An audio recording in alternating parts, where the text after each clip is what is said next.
શક્તિપીઠ અંબાજી નજીકના કોટેશ્વર ધામનો મેળો ધાર્મિક દ્રષ્ટિએ અનેરું મહત્વ ધરાવે છે। અહીં મોટી સંખ્યામાં આદિવાસી સમાજના લોકો ઉમટી પડે છે।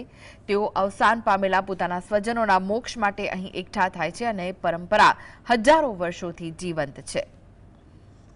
શક્તિપીઠ અંબાજીના કોટેશ્વરના પાવનધામમાં નવહતીના મેળાનું આયોજન માત્ર એક લોકમેળો નથી, પરંતુ આદિવાસી ગરાસિયા સમાજની અતૂટ શ્રદ્ધા, પૂર્વજો પ્રત્યેનું ઋણ અને આધ્યાત્મિક પરંપરાનો એક ત્રિવેણી સંગમ છે।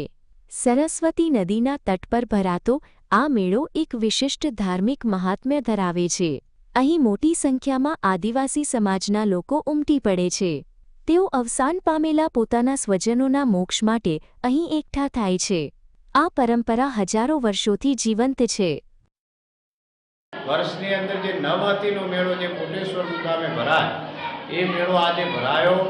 ખૂબ સુખ શાંતિથી લોકો આવ્યા અને એમના જે પણ સ્વજનો ગુજરી ગયા હોય વર્ષની અંદર એના અસ્થિ અને જે લઈ અને આ સરસ્વતીમાં મોક્ષ મળે એવા ભાવથી આવી અને એનું વિસર્જન કરતા હોય અને જેને કહેવાય કોઈનો ભોગ હોય એ ભોગ અહીંયા છોડતા હોય છે। પરિવારના કોઈ સભ્યનું અવસાન થાય ત્યારે તેના અગ્નિ સંસ્કાર બાદ અસ્થિઓને પવિત્ર માટીની કુંડીમાં સાચવી રાખવામાં આવે છે। આ અસ્થિઓને ઘરની બહાર સુરક્ષિત રાખી ફાગણ વદ તેરસના શુભ દિવસની રાહ જોવામાં આવે છે। નવહતીના મેળાના એક દિવસ પૂર્વે જ ભક્તિભાવપૂર્વક આ અસ્થિઓ સાથે પરિવારના સભ્યો કોટેશ્વરના પવિત્ર કુંડ પહોંચે છે।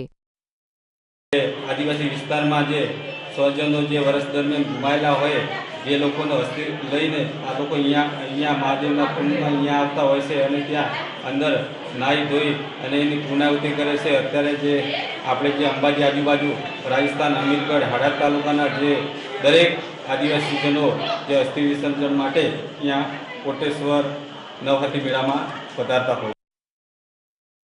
અસ્થિ વિસર્જન બાદ પરિવારજનો ઘરેથી લાવેલું અનાજ કે તેલ કોટેશ્વર મહાદેવના ચરણે અર્પણ કરી જરૂરિયાતમંદોને દાન કરે છે।